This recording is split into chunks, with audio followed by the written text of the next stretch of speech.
Mexico City, 1956.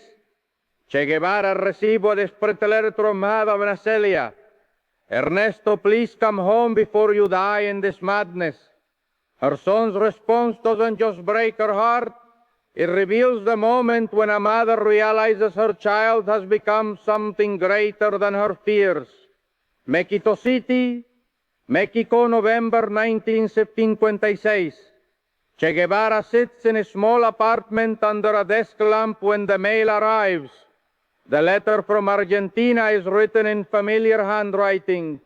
His mother Celia's writing. Che is 28 years old, training to liberate Cuba. He has joined Fidel Castro's revolutionary movement, receiving military training, preparing for life or death warfare. But this morning, the letter in his hand takes him back to his childhood. He opens the letter, feels like he hears his mother's voice. My dear son Ernesto, no news from you for 2 months. What your friends in Buenos Aires tell us breaks my heart. What are you doing in Mexico?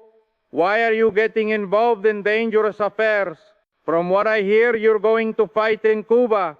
Son, have you gone mad? You're a doctor, not a warrior. Your job is to heal people, not kill them. Ernesto, when I raised you, I wanted you to live a healthy, happy, peaceful life. Why are you putting yourself in danger? Why are you getting involved in strangers' wars in foreign countries far from your family? Son, I can't sleep every night. I constantly think, is Ernesto alive? Did he get sick? Is he somewhere hungry and thirsty? This worry is killing me. You are my only son. I don't want to lose you. Stop this madness. Come home. You can build a beautiful life in Argentina. You can practice medicine. You can get married. You can give me grandchildren. Ernesto, please end this craziness. Come home before you die in this madness. Your loving mother, Celia. When Che finishes the letter, his eyes tear up. He feels his mother's fear, worry, love. This woman gave birth to him, raised him, educated him, and now she fears her son's death. But at the same time, Che knows he needs to tell his mother the truth. Why he's here, why he's fighting, why he's risking death. Che sits under the desk lamp, takes pen and paper, begins writing a response. This isn't just a mother-son letter. This is a letter explaining a revolutionary person's greatest sacrifice. Here's that famous letter Che wrote that night. My dear mother Celia, I received your letter. I feel your worry, your fear, your love in every word. And this both makes me happy and sad. It makes me happy because I know you love me. It makes me sad because I'm the cause of your worries.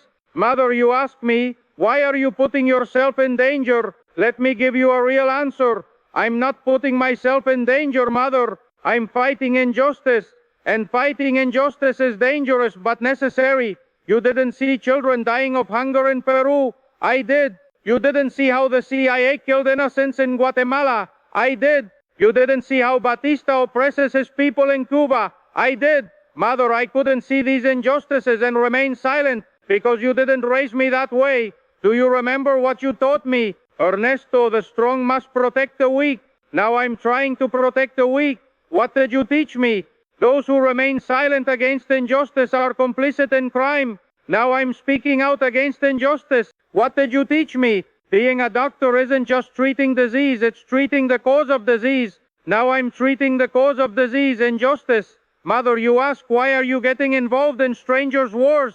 But Mother, there's no such thing as strangers. There are only people. Cuban children are as valuable as Argentine children. Guatemalan mothers are as valuable as you. Fathers in Peru are as valuable as our father. Border lines divide people, but suffering unites everyone. I'm with people who suffer regardless of which country they're from. You worry, will my son die? Mother, yes, I might die. I accept this. But let me tell you something. I prefer to live while dying rather than die while living. What do I mean? This. If I return to Argentina, I can live a beautiful life.